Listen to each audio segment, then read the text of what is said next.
Hi family and friends, welcome back to Castle Dangerous. Thanks so much for stopping by. Today I am going to be working on a new shirt for Mr. Smith. He is going to be all decked out Regency for a play that we're going to be going to in December. We're going to the Port Angeles Players rendition of Christmas at Pemberley, and it should be super fun. I'm really looking forward to it. So Mr. Smith needs an updated Regency look coming out of the 18th century. Most of his 18th century wear is less formal, something that's a little more drawing room, a little more going to the theater. That's what we're going to be working on here today. So we're going to make him something with a little taller collar.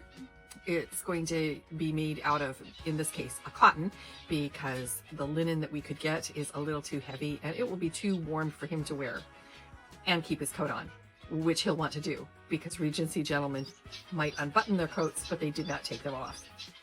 He might actually decide that he's in such casual company that he can take his coat off and sit in his waistcoat and shirt sleeves. We'll see. I have a lovely cotton that's in a not quite bleached color.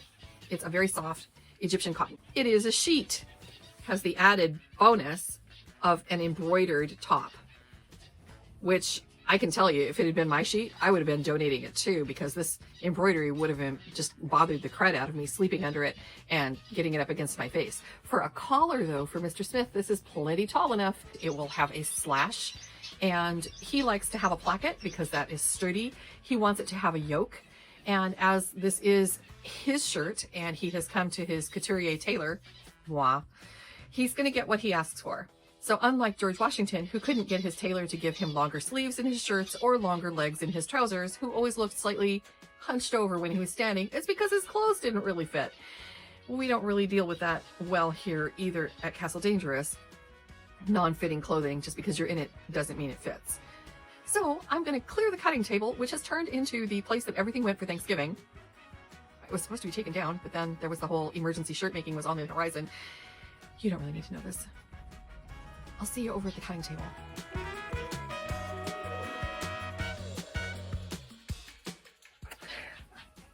Hi, I'm here at the cutting table. I got it cleared off. It's a miracle.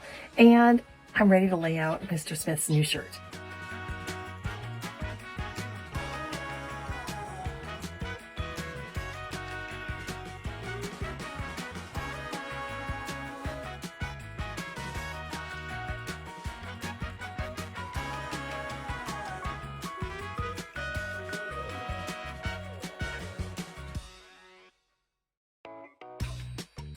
So yesterday I cut out the yoke, I cut out the collar and the cuffs, and I got to try it onto Mr. Smith to make sure that these were the correct dimensions for around his neck. The neck was no problem. What was a problem was it is supposed to be a drop shoulder, and the sleeve is not supposed to start until about here, which I did not plan for. Now I'm going to cut the body and the sleeves and that placket, make the slit for the placket in the front.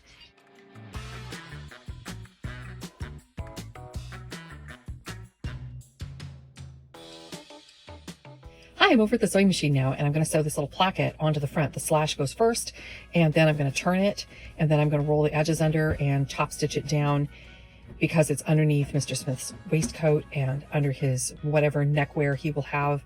You will never see that slit. He doesn't want the ruffles. He doesn't have to have them.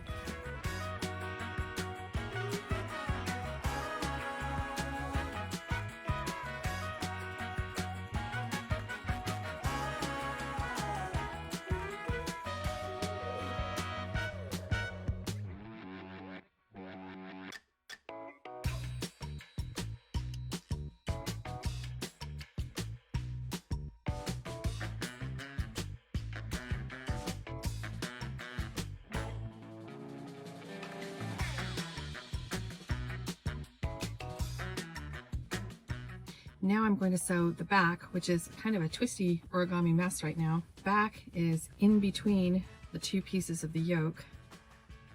And then I'm going to sew through it, and then I'm going to pull it right sides out.